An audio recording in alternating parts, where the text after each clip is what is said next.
Today on the Ave Podcast, we celebrate Barbados' independence as I'm joined by my South Shore Ave family members, and we have this impromptu conversation of what this all means for the new republic, from the country's traditions, new ideas and visions for the future.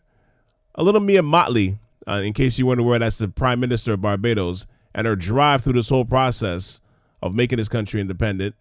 Plus, we wrap up the second half of this episode talking about ashy skin. What? Huh? Yeah, we talking ash. Basically, Kevin Durant inspired this conversation. If you know, you know. And if you don't know, you'll know soon enough. South Shore Ave is available wherever you listen to podcasts, anywhere on planet Earth. Apple Podcasts and Spotify. Tune in with some Alexa, Stitcher, Google Podcasts. Wherever you're listening, hit that like button, the favorite button. And 5 stars is all I ask for. Please, please, please, please, please. 5 stars. Deux, trois, quatre, quattro. 5 stars, please. 5 stars, please, and thank you. And check out SouthShoreAve.com for my growing catalog. Once again, that's SouthShoreAve.com. It's the Ave Podcast with Cal C on South Shore Ave Radio. This is the blue and gold pitchfork powered edition with some Moby and some flying fish. Welcome to the Ave Podcast with Cal C on South Shore Ave Radio. Yeah, Barbados boy, won't give it up for the world.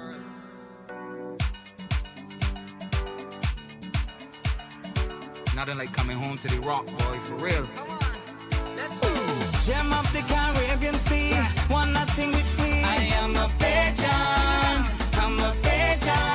Yeah, 166 square miles of pure love, pure smile. I am a pigeon, a pigeon. Welcome to the Ave Podcast. My first guest is a South Shore Ave family member. He hasn't been on for a little bit, but I definitely appreciate him in these days and times for hopping on this one. Please welcome Henley to the show. How you doing today, sir? I'm good. How you doing, guys? No, good. And my other guest, how do I explain this? He's an excited South Shore Ave family member. I wanted to have this little convo about his excitement because his home country, Barbados, made its own history by becoming independent, and I want to share in his joy a little bit. So please welcome Julian, aka the free asshole commish. How you doing today, sir? Good, my friend. Good. Thank you for having me on. Thank you very much, sir. Yeah, no doubt. Now, for those who don't know, on November 30th, Barbados gained its independence from the British. It sparked a celebration for most Bajans, obviously, but there are a faction of people who also don't share in this joy. But I want to get your reaction and how you feel about all this, being that you're a Bajan descent. Yep. You know what? I took it all in. I stayed up to midnight. I watched it all on TV. My mom watched it. This to me was a long time coming. My mom and my aunts and my uncles, they didn't really too care as much as I did, which is kind of weird, but it was something that I definitely won't forget, and it was actually way overdue. Yeah, man. It was boring it was actually boring for the last 2 hours. I don't know if you guys probably didn't see any clips or anything like that, but in the beginning they had it was pretty much like a live concert, right? So right. They had modern day soca artists and the old school like Yearwoods and Little Ricky for the current. But it was nice. It was actually nice. But then the last 2 hours, it was I was watching it and I was like, you know what? This has to go. When I mean this has to go, they were doing all the traditional British saluting and hollering. It was the weirdest thing, and I'm like, yo, this has to go. This definitely has to go. It's almost like one last goodbye to the old traditions, I guess, right? Exactly. And if you would actually seen it, you were like, this has no place in today's society. Zero. It was perfect. This has to go 100%. But anyhow, my mom was actually excited, and my aunt in Barbados was actually excited to a point, but not like how I was. I was like, yo, this is great.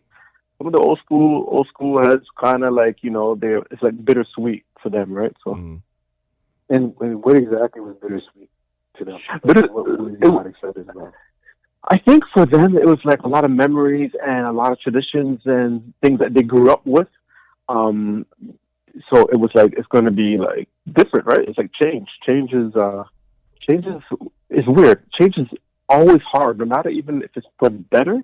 It's always hard for a lot of people who've been doing something one way for so long, even if that way was wrong, it's still always hard for them to change and let go. So that, they're making a few changes in Barbados, and they're changing over from the British sayings and titles and whatnot, like the Royal Barbadian Police are moving that off. Right. So little things like that, and a lot of things that they grew up with that's what they grew up with, like that connection with some of these symbols and all this stuff. So it's kind of weird. Like for me, it's like change this British whiteness all out, man. Like take it all out.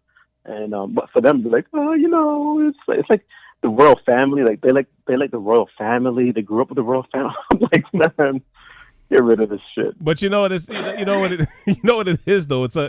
It's a comfort in it, right? I think that's the whole thing of it, right? The premise of just being in, whether, as you said, whether it's good or bad, there's just a comfort, there's a familiarity to it, right? So you don't want to see it change, even if it's for the better. You're just, it's like you're used to it, right? Yeah, exactly. And then you don't always know what's going to happen in the future, right? It's that uncertainty that gives people anxieties, right? So it's like, okay, well, what does this mean now? Like, well, how does it affect us? And blah blah blah. See, that's what I thought would have been the bigger of, I guess, anxiety, or why some people were, didn't like the change. Nothing to do with all these old ass buildings. I thought it would probably be like, as you said, uncertainty with maybe what does the economy or the currency is going to look like, et cetera, as opposed to changing names of these old. Yeah, buildings. I remember I was surprised when we went for Carnival, when we were looking for places, I was like, man, they have a whole lot of plantation buildings and land and stuff. Right. I not as accustomed with in Jamaica seeing as I saw in Barbados. Town, you know what I mean? So I didn't even know that explains the alcohol, right? Like, because I know one of the bottles isn't one of the bottles called Plantation? I think something like that. Yeah, we got a plantation. Yeah, exactly. That explains that. I didn't even know. I'm just saying I didn't even know. Like it looks like that over there. I've never been to Barbados. Oh yeah, we got a lot of influences from the British, right? Like from foods to buildings to we have a lot of British tourism. It's like it's like probably the bulk of the tourism comes from British. We have a lot of British people living. We have a lot of like white people versus the other islands. It is an English speaking island, right? Yeah. So it's British, right? English colony at one point. So we do have that. So there's a lot of connections and ties, right? So a lot of people are skeptical, especially the white Asians, obviously, and then you have business owners and stuff like that. So you're always going to have that other side of things where they may not be too excited about things. But like when I was speaking about my mom, like my mom's not a business owner, my aunts and all those people are like they're more emotionally attached. That's why it was different for them in terms of their anxieties versus what you're saying. What you're saying is right. That's probably the majority of the Asians that have kind of uncertainty or anxiety towards it. That's their feeling is like what's going to happen to the economy. Are we going to lose our connections and ties, or because now they're out of the Commonwealth, right? And they're part of CARICOM, I guess. So they're like, how does this affect us and that kind of thing, right? So yeah. And I mean, for me, like anytime any one of my anytime one of my West Indian community members, countrymen get a win, like I celebrate it too. Like I don't get closed off about this love. Like I love seeing all of it. What I saw yesterday, and seeing like I think there was a video going around that was viral. I guess that was in England. Where Bajans were partying in the street. Oh yeah, yeah. Man. Like the next morning because it occurred overnight at midnight, right? So everybody was celebrating in the morning, right? So, right. No, like all Bajans abroad, like not all, but majority of Bajans abroad are in favor and happy and joyous, and this is like it's like a birthday. It's like a new day, basically, right? So, yeah, man, all across the world are celebrating. Everybody. It's a great day. It's a great day. You're independent. You get to own your own shit, basically, and you can lead You can have leaders that are part of like our invasion. Like you don't need a queen of state. I think what they call it, the Queen Elizabeth was the queen of Barbados. I think she's the queen of Barbados. She was the queen of Barbados. Yeah. Remove that, man. That's a little bit of invasion. How did this happen? Like, I mean, obviously, I'm not following this, right? So obviously I'm seeing the end result. But how did this happen so swiftly? I know my point of view. Well, and not to cut Headley off, but yeah, I'm a novice in this too, in that respect. Like, how did this start off? Like, especially for people that don't know, like, how did this start off? I know it's been like months or like a year or more even in the making. Like, how did this start off? Yeah, well, okay, and just to be clear, I'm not no expert on this either, right? So, but I do know that the Prime Minister Mia Mottley, right? Mm-hmm. That was one of her agenda items when she came into power, right? And she's had said this from over a year ago, and so this has been in the works from over a year now. And this date, November 29th, or November 30th, was chosen because that's our Independence Day. Right, so that day is the day that we became. See, this is where I'm not a historian, but like in 1966, we became, I think, independent. Like we were no longer we became a colony. Right. We were still under Queen's rule, but we became a colony, like kind of independent. And now, so that was November 30th. So we celebrate November 30th every year. So she decided that on November 30th, we're going to be removing that title colony, and we're going to be a republic. We're going to be independent. So that's how that day was chosen. So with Motley, the Prime Minister, she said, like, this is what we're going to do. So a lot of people were kind of, as I was telling others, like, they were kind of like jaded or upset. Like, this should have been a vote, right? This should have been like a referendum. Let the nations decide if we want to be free from the British rule or whatnot.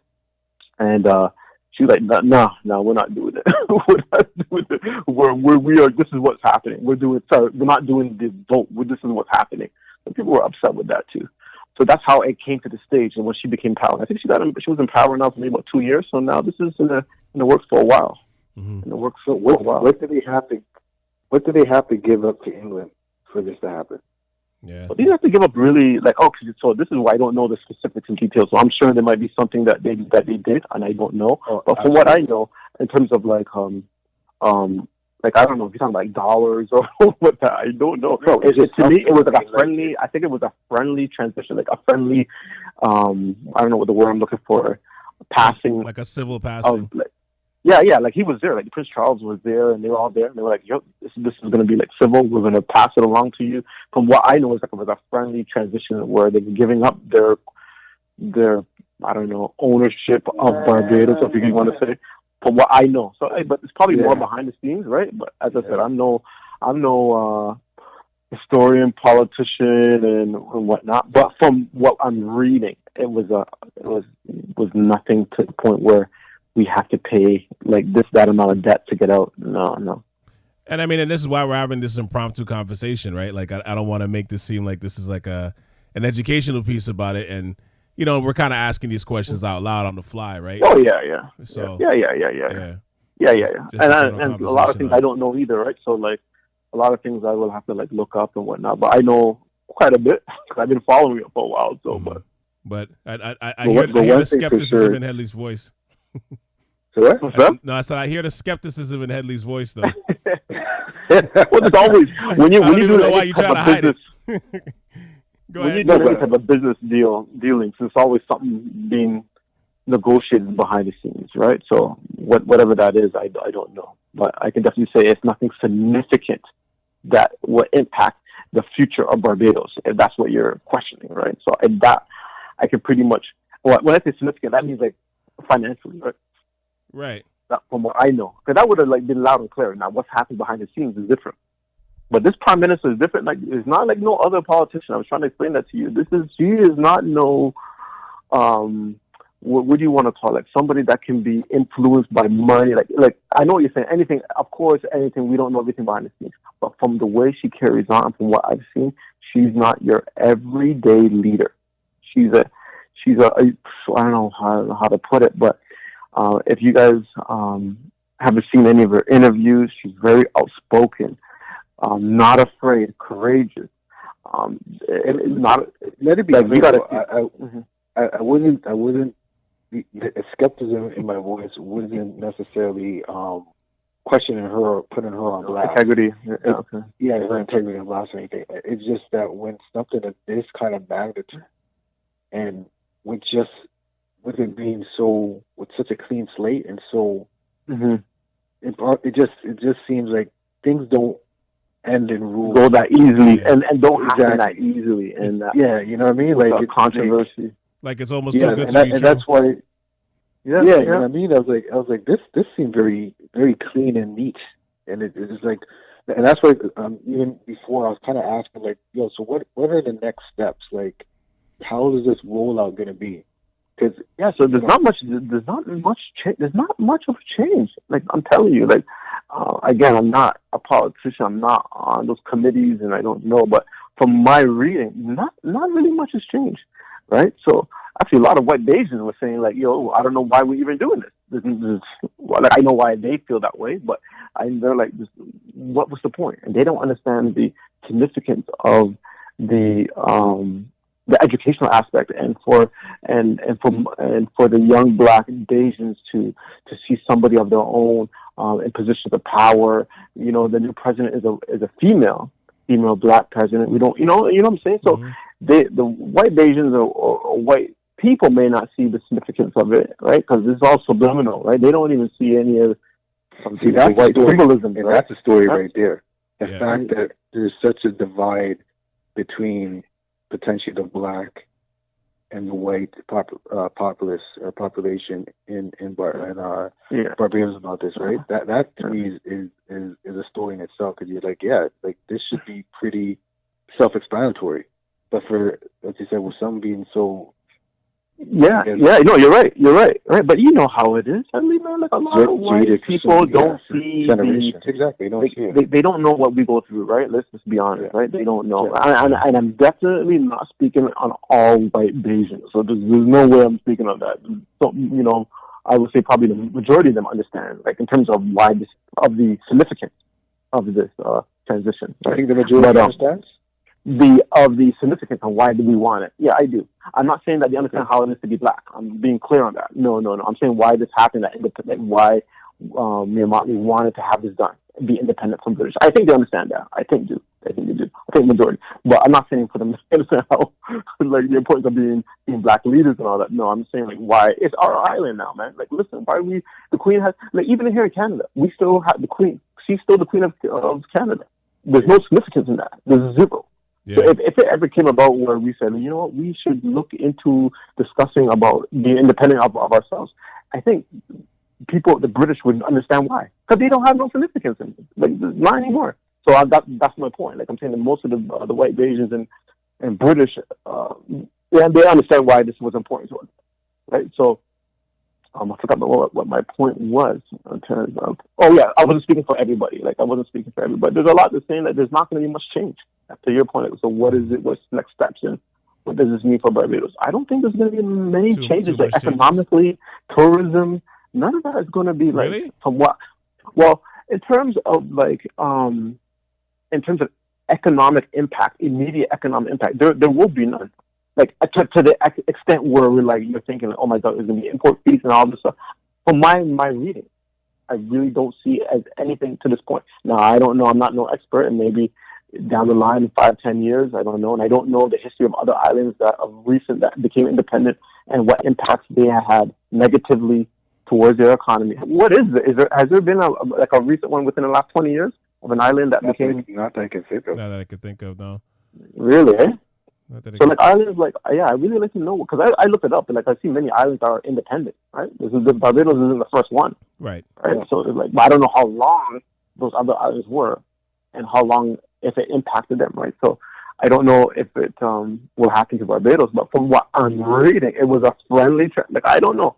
From my reading, I've been reading up on it, and that's what they're saying too. Maybe that's what they're saying to ease tension and ease anxiety, but I don't know. What do you guys think? Like, what are you guys probably thinking that could happen? I guess not will happen. I just wonder personally, like, if the Europeans or that connection, if they start pulling their resources and their money out of the country, like, does it hurt their tourism in any way? You know what I mean? Like those are like some of the questions that I have. I don't know what's going to be the case of it, but like those are the things that like I wonder about out loud. You know what I mean? Like, out loud, I should say. Where like, Yes. you know, where does that kick in? Like, I think it's a new day for black people in that country to put their stamp on its culture. You know, as you said, that they're now owners of it. You know, certain things should change. Like, I don't want to feel like, you know, like I don't understand the need to hold on to certain traditions, especially like religiously and stuff. But I mean, I think you got to make room for new traditions now, new ways for the future of the country, you know, and the generation coming up to set the standard that can be appreciated as maybe the new perceived excellence for the country, right? Like I kind of see, like I see it as that, but I'm like, but I also, you know, I guess I kind of share and Headley's skepticism that he's ignoring, that I want to see if like what happens in that Don't aspect. put words in my mouth. I'm joking, but I do like wonder, like, yeah, like business wise, what does that mean? Businesses are going to withdraw. They're going to withdraw. They're going to increase taxes. You know how, like, I don't. It can happen, but it would look. I don't know, because they became free that they're going to withdraw business. You know how that would look on a global scale. Maybe it can happen. I'm not saying it won't, but I don't know. So what are your thoughts? Do you need travel visa? Like, typically when you go to Barbados from the Commonwealth countries, do they need a travel visa to go? That's a good question. I don't know. Do they need one to come to Canada? I would assume still. Yeah. I don't know. Remember, they're still like the Queen of Australia. Is still the British not own, but the Australia is still part of British rule or whatever. Yeah. So she's the queen there. She's the queen here in Canada. She's the queen in Barbados. Like, you know, I think they had a vote.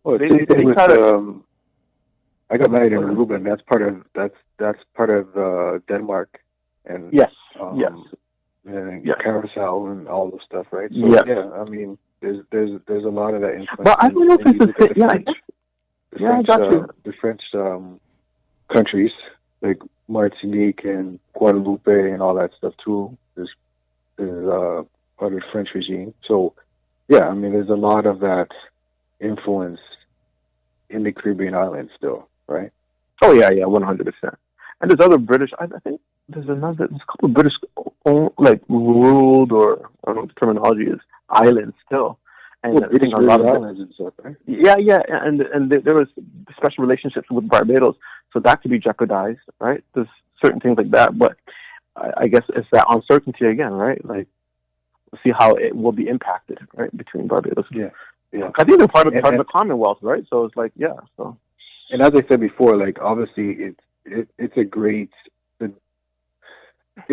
day, obviously in history, you know, for Barbados. But obviously, in thinking forward, you're wondering, like, you know, you have that anxiety, like, what's going to happen next. But that shouldn't take away from you got it. The pride and joy that you guys, exactly, the pride and joy that you guys had in order to accomplish that, right? So I don't want, man, 100%, man. That shouldn't take it away from anything.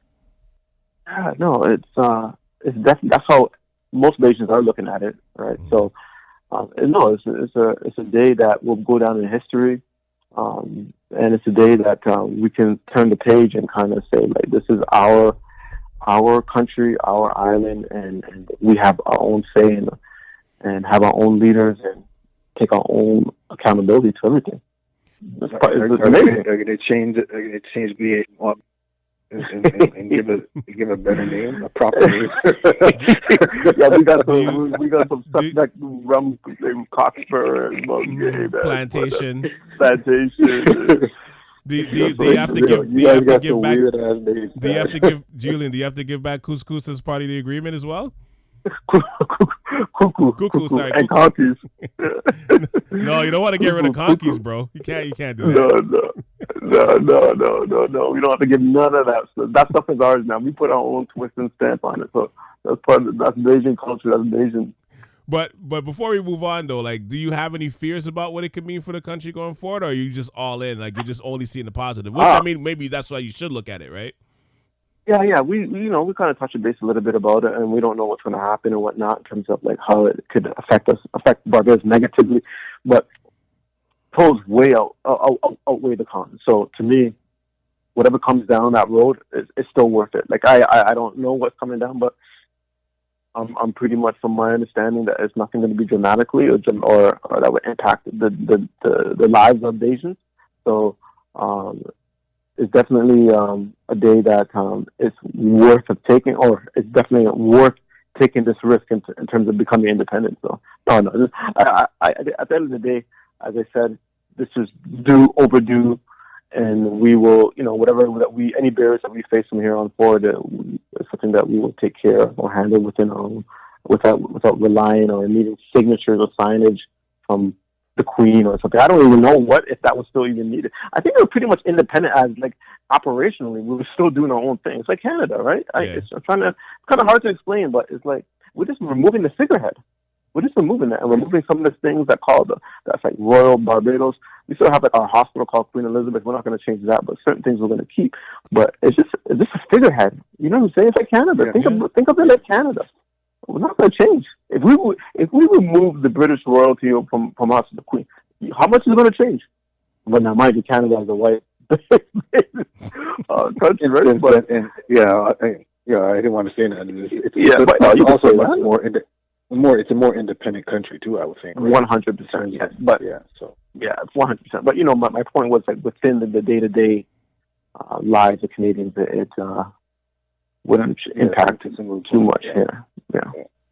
No, absolutely, and I think this is something I'll probably have to have a separate podcast on it to just break it down a little bit deeper, But I just wanted to get the initial response. I mean, I called you last minute. Pretty much just because I'm I just watched your joy yesterday, so I'm like, yo, let's celebrate this a little bit. You know what I mean? Because it is important. It is a big moment. I know Barbados isn't the only country in the West Indies to gain that, but it doesn't matter. When you get it, we should celebrate that.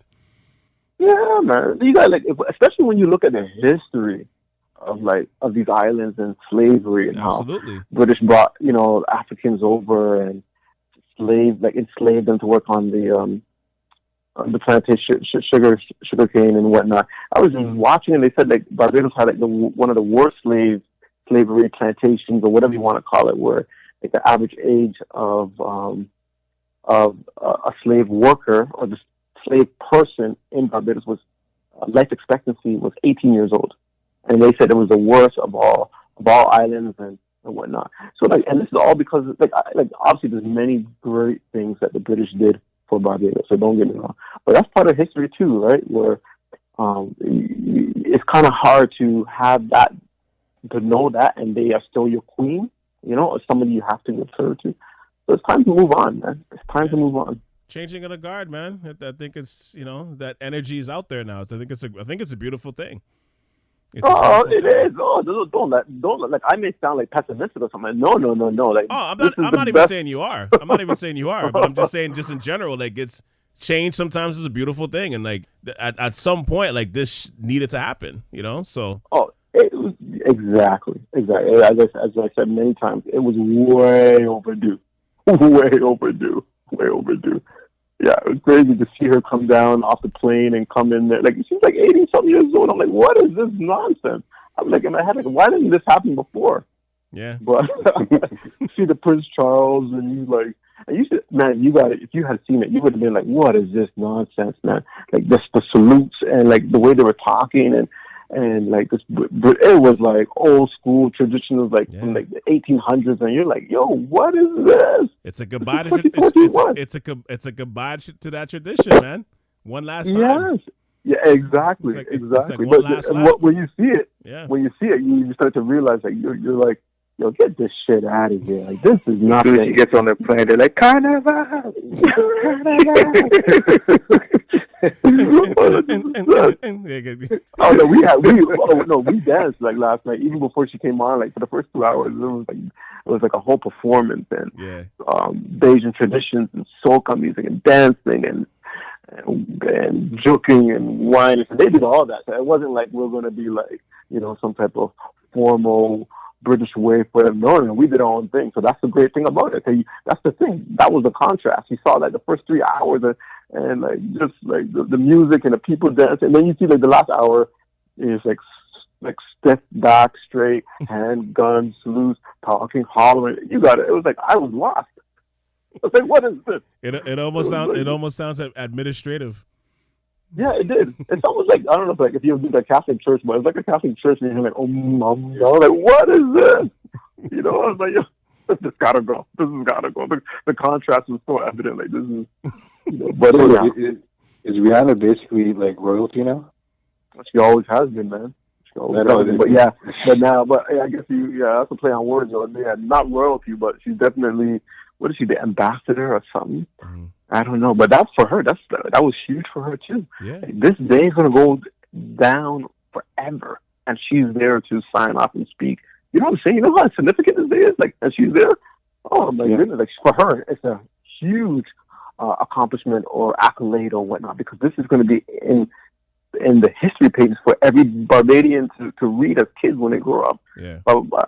And they'll be like, "Who's Rihanna? Rihanna was this international star, like, you know, a musician kind of thing." But she's more than that, obviously, right? She's like an icon. You think about it, like she's an icon, because honestly speaking, when's the last time she put out music?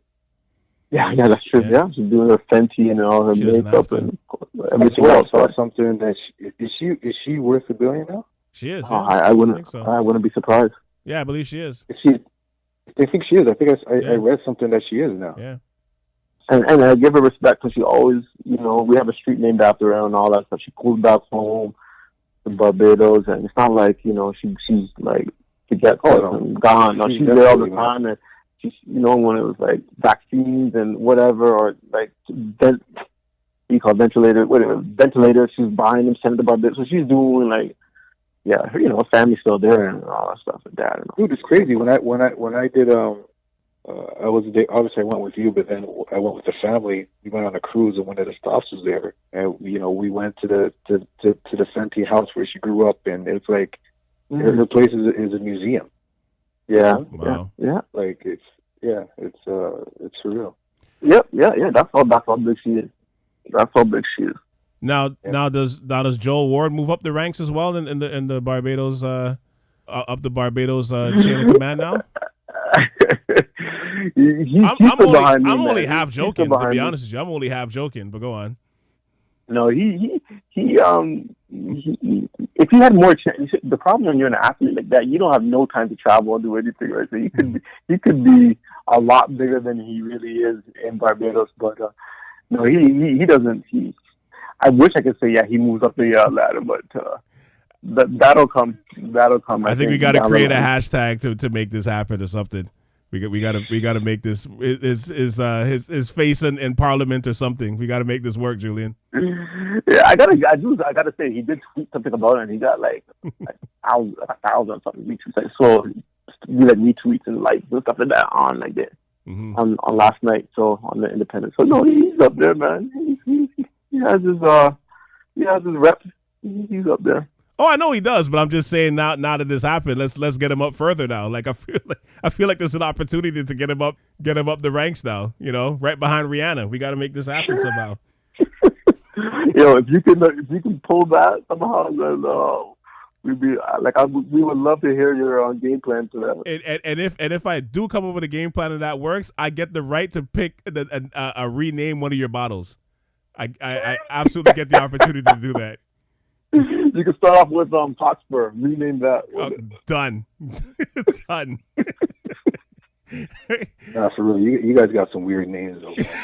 Yeah, I don't get it, man. I don't get it. I don't know the history on that, man. There's probably a strong, significant history reason why behind it, but there's got to be a reason. But hey, you know, you guys are just teasing, man. I don't know. Monkey, I don't know. It'd be one thing if that was the only one. Or if that was the worst word, but it's not. Like you guys got a series. But we do have the one of that Jason Rums though, so I give you that. I give you that. Now I don't even know how you transition to this, but we're gonna try here. I'm laughing already about this, but you know, I want to hear this transition. I want to hear this one. Well, you know, just in relation to what we're saying, like change is important, change is beautiful, change is wonderful, and as the seasons change, you know, as black people who live in a cold climate during the fall and winter months, you know, we have certain responsibilities that is, you know, it's part of who we are. You know, we wait until the last minute to, like, you know, turn on the furnace if we're living in cold winter climates. You know, we make sure our lips are not chapped. And more than anything else, you lotion your skin. Some of us might use high-end products. Some of us might use a combination of lotions, butters, creams, but it goes without saying that you use something. Now, because I didn't have a podcast last week, I wanted to double back and have this conversation about this subject because a celebrity inspired it, or an athlete inspired it, and it's not one of the ones who don't want to bathe. Like, that's a whole other subject altogether. Kevin Durant of the Brooklyn Nets inspired a litany of memes and comments as his ashy legs went viral. So for people that don't know, there was a picture because, you know, we're in this. We also live in a sneakerhead culture era. I believe it was Slam Magazine one of the photographers took a photo of one of his new shoes, a Nike KD 14s. So, you know, they have that picture while I guess he was waiting to, you know, as like the dead ball or whatever. They took a picture of his shoes. But in that picture, the space between his socks and his compression tights, you know, it exposed his skin. But, you know, his skin was, I mean, I don't know if you guys want to correct me on this, but it was extremely ashy. Now, with that said, is there any condition, just to start off, is there any condition or exemption that KD gets for being caught out there looking gray? Honestly, there should be a different name for ash. That's beyond ashy. We got to come with a different name than ashy. Like, it's funny because when I saw it, I died laughing because I was like, it was just a slither of skin that you saw. It wasn't much, but my gosh, the dude looked like Casper underneath there. Like it was literally it was ungodly. It was like, it's funny because growing up as a kid, I always used to walk around. I used to have a small little bottle of lotion. Mm-hmm. that I used to have in my jeans pocket. So like I would have my keys. Obviously we didn't have no cell phones back then. I had my keys and I had my lotion. I always had lotion because my hands, to this day, like the crevices between my fingers and my thumb, it'll get dry. Yeah. And I'm always conscientious about that. So I'd always be lotioning. Every time I play sports, I always have a big bottle of lotion mm-hmm. that's in my bag. To this point that, with my kids, you talked about talking about cracked lips. We always have lip balm or that's packed in their backpack because like, yo, you can't go out there repping us and not looking properly, So I'm like, and this is when I was a kid, and these are my kids. Like, I understand as a grown ass man making $50 million, $100 million with endorsements a year. How do you get away with it? How do you do that? KD is a type of person who does not give a fuck. I think that's how he gets away. He doesn't get away with it, but he just doesn't care. Just right? This isn't the first time we, like the media, we talked about his his hygiene or grooming, like his hair. We talk about his hair all the time. Not we, sorry, but you know what I'm saying. It has been talked about years. I was at the barber shop just the weekend before that, and we were just talking about his hair, and we were having jokes about how this dude doesn't comb his hair, doesn't groom his hair, and then that came out the week after, like a few days later, about his skin. Like, yeah, he don't care. He's a baller, and that's like if he didn't ball, I don't know what would happen with that dude. You hear like NBA players like messing with chicks and that you don't even hear that about him. Nothing. You know what I'm saying? Like coming out of a relationship or it's like he don't give a fuck about anything. Yo, you remember the time where there was a rumor like he went out with some porn star and she was like, yo, he was the most boringest guy on earth. Yeah, I remember that. Yeah, and that was the only rumor I ever heard. She's like, I could just see KD just talking about layups. You know what I mean? Like Mike Congeals, oh my gosh. I could just see him being like, if it's not about ball, yeah. But I mean, but hold on. But the question I was asking is there any condition or exemption that KD gets for being caught out there looking like the way he was looking? No. What are you talking? No. There's no exemption. What would it be? Well, What would that be? Literally. Okay, just to Dude, play. it'd be one thing if it was just a little dry. But honestly, I could not tell the color of his skin. Yeah, it was, I thought it was Photoshop. It was pretty bad. What? I said no. I thought it was Photoshop. No, I'm serious. I thought it was. Nah, because I saw another image where it was blown up, like the leg, like that piece was like on my entire screen. I'm like, okay, somebody really took the time to blow it up and shot it. Like maybe they did to put some touches. You never know, right? But I was like, it was that bad. Like they made it ashier. Yeah, it was distinct white lines, distinct, and it looked like it was flaking. And it did.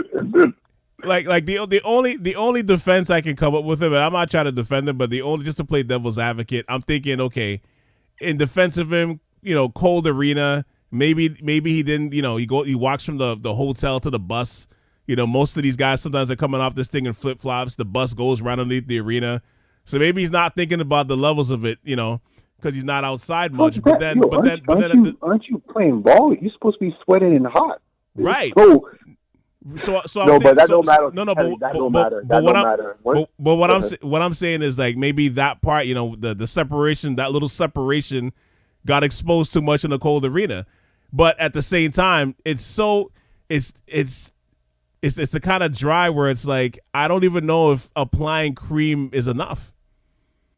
You know what I mean? Like, if you try enough. Like, you know what is that dry? Like, it's like when you're putting the cream on, it's not even getting into the skin. It's not even penetrating. It's that hard. Like, it takes like it takes like a little like a soak, a cleanse, like a real. You need like a real oil. You can't even use lotion oil. No, it was so dry. If you tried to spell your name in it, you wouldn't even see your name.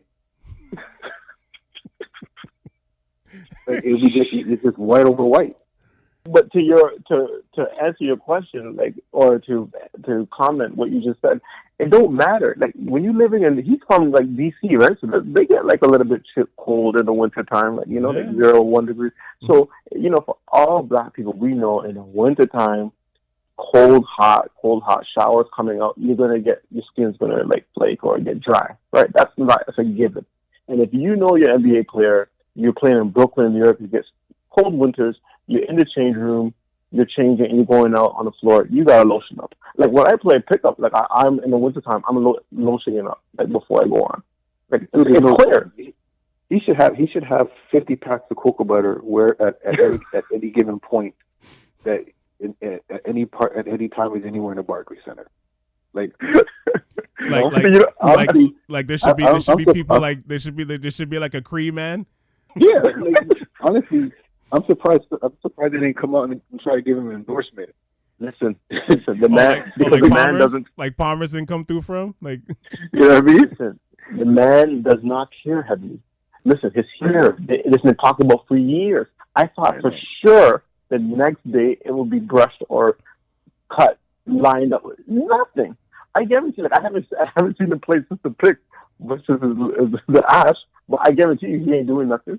I guarantee you. He hasn't done nothing with his hair. That same game, I saw like a close-up of his hair, and it was worse than ever, and nobody even talked about it because of the Ash. So he don't care, man. He literally is I can't say bothered, because he gets bothered. We know that. But you know what? A haircut's a little bit more. I'm not saying it's difficult, but we gotta get a barber, we gotta sit down. But the cream your legs, man, that takes 30 seconds. That's everybody can do that. Everybody can't be a barber, but everybody can cream their skin. Fair enough, but the man's wealthy, man. He can get a cut anytime, man. Like, what? He can have his own. Most of these athletes have their own personal barber. But anyhow. But and that's the thing. Should he have his own cream man? Like, should there be a guy that's just strictly there? Snoop has a guy that's only there to roll weed. He pays him like $50,000 a year. Should there now be a cream guy? the same time he's getting massages, they should have somebody just cream him. Yeah, like, in between the massages. But that thing was so dry. I don't think he creamed himself in much. Like, honestly, I don't think he put cream on his body. No. That's and you know what? I think he might have. I have to take a look again, but maybe I think he was planning to have the tights low enough and the socks high enough. Well, that's what I'm thinking. Like, yeah, of course. That's exactly what he was doing. It was laziness, of course. Yeah, he didn't go out there wanting his skin to be exposed. Of course, that was pure laziness. But a part of me thinks that like it wouldn't be that far off that if he did want, like I wouldn't be surprised if he said I didn't care if it was or not. Like I didn't, you know what I'm saying? I gotta look at. I don't really care about this topic, but like I would want to see previous games to see if it was always covered, and this is the one time it wasn't. And I mean, he's got. Sorry, go ahead, Ellie. I was going to say what was also funny was KD again getting upset at social media because people are talking about his like. You can't have it both ways. You can't be. I don't care enough that I don't cream my head. I mean, I don't cream my legs. I don't cut my hair. But then you get upset when people talk about it. You know, was he upset? I didn't hear it. I didn't see it. I heard he said, "I'm gonna." Yeah, he was cursing people out to, telling people they're broke and you know how KD. Yeah, he's like, I think the comment was, I don't know if it was verbatim, but it was basically what he says. I'm about to pull y'all broke card. F y'all. Like that's one of the things he put out there, and everybody was laughing. Everybody was laughing. Honestly, this guy's not. If he's not playing ball, this guy is on his phone on social media.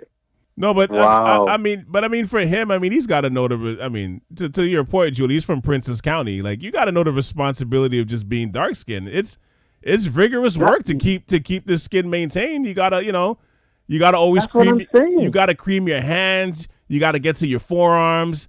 You got to make sure you got your elbows working. It's funny because of, like, again, the responsibility of being dark skinned. Like, part of the reason why, they say black don't crack and you protect your melanin, some of it is diet, but with lotions, like, you got to lotion up because it's just, honestly, when you don't cream, it shows up on us the most. You know what I mean? Like, and we from cold weather cities, we know this. Dude, as I said, to this day, I'm always checking my hands for it not being dry. To this day, I do that. Yeah, there's few feelings more shameful than when you go to shake somebody's hand and your hand's ashy. You got that gray patch between your thumb and the index finger. Ain't nothing worse than that feeling, man. And especially when the person catches it, like you can see their face, like you're just like, oh my god. When you're lifting weights before you met me, like we got calluses all up in here, like. But that's one of the that goes along with our skin in terms of winter months, and it's not really that bad in summer, but like it's those winter cold months, man. That's how And my last point is that KD, he's a basketball player. You're wearing like a jersey and shorts, like you can't hide it, man. Like this is what you do. Like you're gonna be exposed, like, so you gotta take that extra lotion. I go as far sometimes if I cast myself dry and I don't have anything, I'm going into washrooms and putting a dab of soap on dry hands just to catch the corners and stuff like that. Like, I mean, I take it. You got to do better, man. I take it a step further, man. In the wintertime, do you guys do this where? I don't know. I add the reinforcements. I don't just use cream. I use cocoa butter. I use shea butter. Like I mixed that all in. Yeah, I mixed that all in together. What's that? I do that if I have it, I do that at home. But if I'm on the road. No, for sure. But I'm just saying, just in general, yeah. You make do. Right. And it's to the point that like I make sure my kids don't go out looking like that. I hate it I have a pet peeve. Ethan sometimes will go out with dry lips, and I'm like, Ethan, you can't do this. It just does not look proper on us. You can't do this. Yo, like, you don't feel that? Go upstairs, man. Yo, we've got arguments about that. Like, yo, go cream yourself, man. You can't do that. Yeah, but all it takes is one of his peers or somebody to clown him for it. As I'm sure if I showed up in high school with ashy lips, you would have destroyed me as much as some of our other friends that we grew up with. You know, of so course. those are the things. Those are the things that like make you. The one day you forget, you're like, you guys are all right. After that, you're walking up with like Bert's knees, whatever, just for your lips, just whatever you got. Like I'm the same way. Like I never, before with the pandemic when you're working from home, I always carried every day. I walk with a little bottle. Every day I walk with like not even a decent sized bottle. I put it in my lunch bag. Just for my hands. I just make sure my hands are straight. I do the same thing. Like I have oily skin, so I don't gotta like do it up like that, like as much as you guys do. But I always have a bottle in my car, like in my armrest. One stays in there, and one's in like in every room in my house and stuff like that. But one's in my basketball gym bag. It's always like I have one everywhere kind of thing. Yeah. But I only pull it out really if I see like when I see ash, when I see grass, I'm like, oh, okay. All right. Katie lives in like an 8,000 square foot, 10,000 square foot home and got no cream at bottom. That's crazy. That's wild to me. Well, what's wilder is just to your point. Like, I mean, he's playing for the Brooklyn Nets. He's in Brooklyn. They're all Flatbush. There's so many black stores that got you could hop out the car, get your driver, hop out the car real quick, get you some Palmer's, get you some shea butter. I mean, you just saw Flatbush. Like there's 1,000,001 places to go. You're in Brooklyn.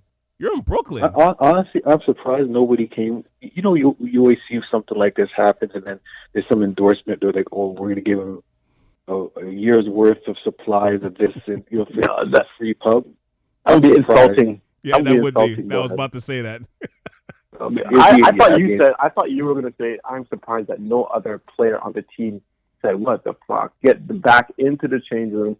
And put some lotion. I thought that's what you were going to say. That nobody, called them out on it. No, or is he too high? Is he too high up the hierarchy for somebody to come and say that to him? Because he's probably nobody even saw it. Because honestly speaking, if somebody wasn't taking a picture of the shoe itself, nobody would have seen it because it was small, and I'm positive his whole body was probably covered, and then the sock comes down a little bit or whatever like that, and we caught the picture. Now, yeah, but players on the team would have seen it, like in the change room, for sure. For sure, they would have seen it. Once he takes off his socks and his white? Yeah, a half or before the game starts. Oh, fuck. Now, no, for sure. Now with the cameraman that took that picture, is he black? And no, he's not. He's not. And I was going to say, no way. I was going to say, and if the cameraman is black, is he an asshole for not cropping that ash out of the photo? Oh, he definitely is. But he's not black. There's no way. There's no way that he's black and sent that out and not know what the repercussions was going to be afterwards. Well, why not? He could have probably done so for the joke, so he knew what was coming. Nah. He would have got more looks, more, Put it this way. If I was KD and I found out that was a black photographer that did that, he's off the sidelines. I'm gonna make his life a little difficult. Yeah, he's off. I'm gonna make it a lot difficult. He's off the court side. He's off the court side sidelines. He can't take pictures court side no more. This is where I'll give absolutely a white guy a pass because he probably wouldn't know any different or any better. But if that's a brother, he done. Yeah, he done. Yeah, he's off the sidelines. 100%. Yeah. 100%. 100%. Because that'd be like, dude, you really couldn't crop that shit out? Like, really? All right, Devontae. All right, I got you. And you telling me, you couldn't zero into the shoe more and just get the sock part? Like you didn't have to. You didn't have to put that angle or that image. You could have zoomed in. You could take that picture out. Angle. I'm putting that picture out even if I'm black because this is the only way he's going to learn. Then you would have been. Oh wow! You're gonna take the teacher? I would have been like, yo, he doesn't.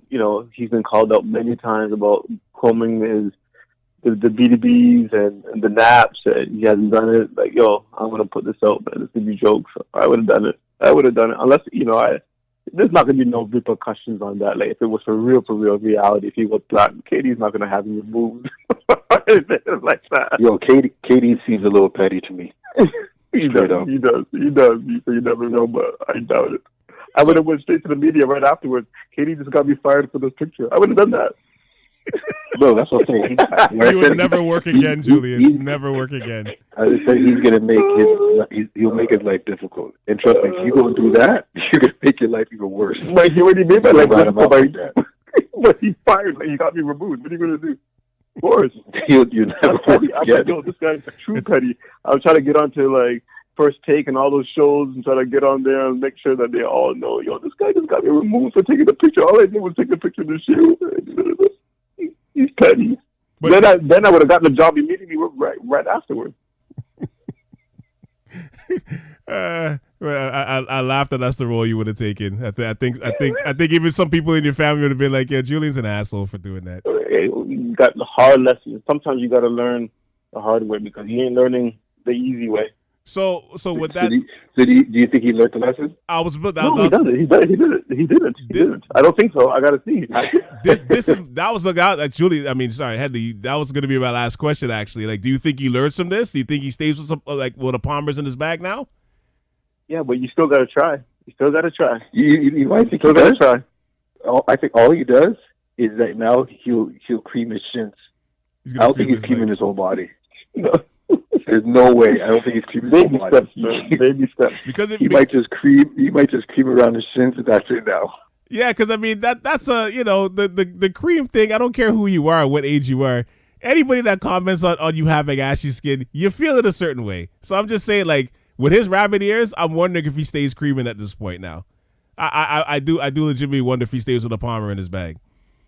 I really do. When do they play next? We gotta see. We may have to do like a little follow up on your next pod, or you say. I was going to say, how are we going to zoom in on that? Wondering.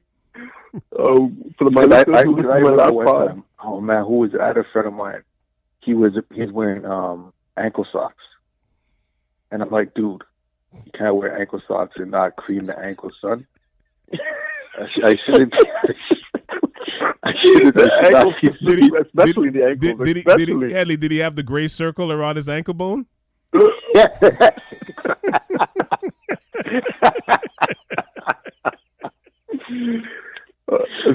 the ankle, man. Exactly, you have to. Come on, man. I've done it sometimes where I got a little lazy and I'll cream half my foot, so my toes might be a little dry, but at least around the ankles is properly moistened. You know? And exposed. If you're gonna expose exactly. What aren't you concerned about how it may look, or like if it's ashy or not?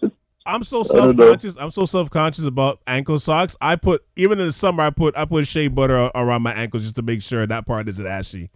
Yeah, I can see that. Yes, I can see that. Yeah, of course. Just in case the cream isn't enough, and I don't even care if it's summertime. I'm like, just in case, I don't want to get caught out there with dry ankles. Oh, you mean on top of the lotion, on top of the cream? Yeah. Yeah, or if I just have shea butter, I'm just putting that on there. Yeah, I'm putting that on my foot just to make sure it doesn't dry up. I don't want to get caught up there with ashy. Just to make your point. I don't know about you guys, but that's me when I wear ankle socks.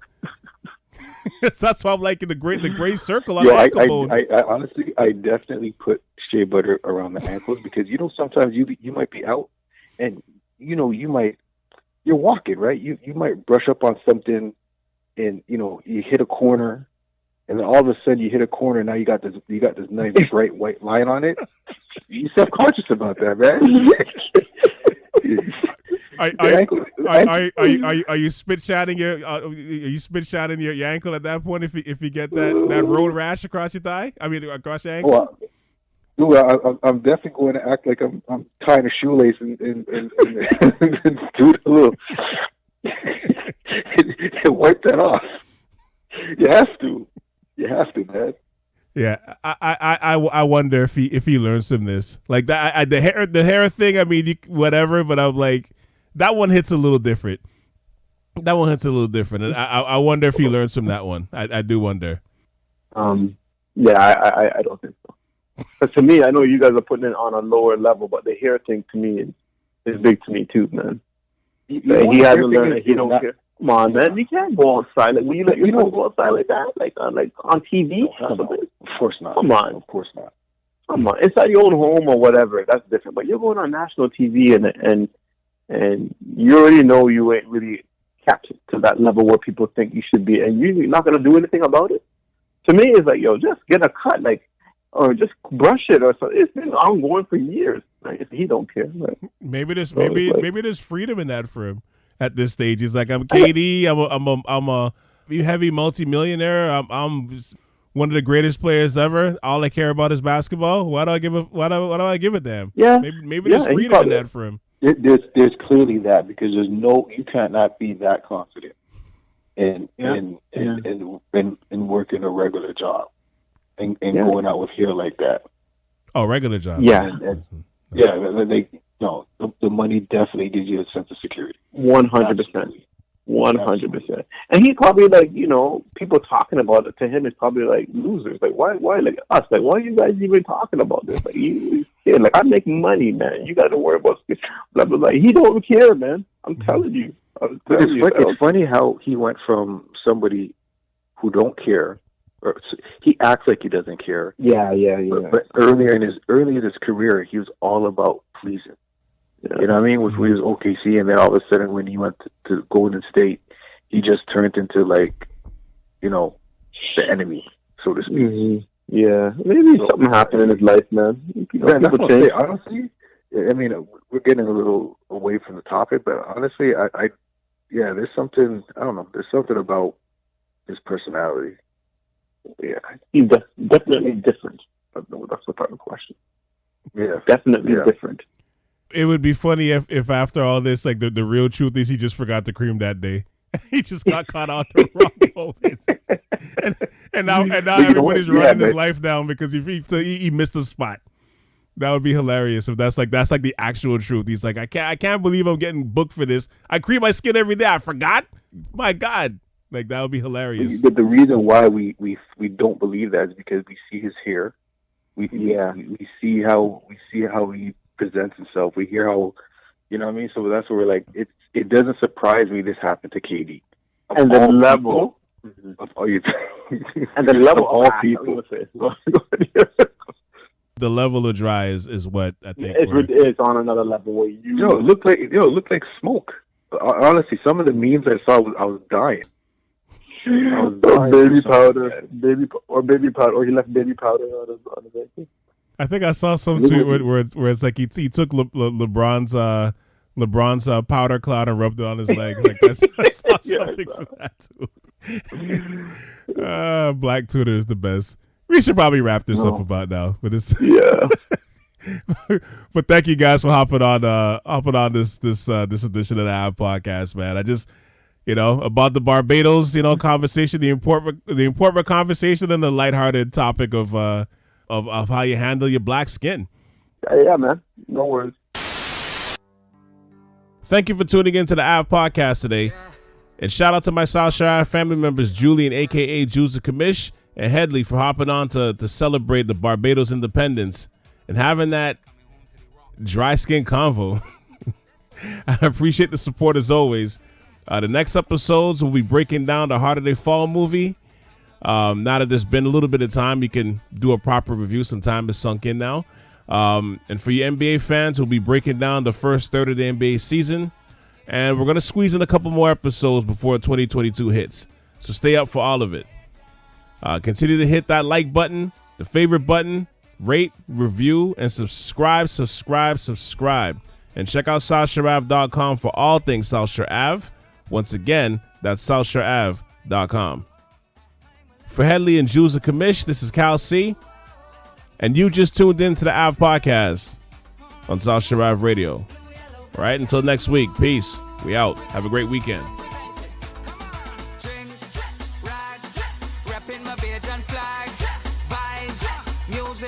Jump up and down and sing it. Come on. Gem of the Caribbean Sea.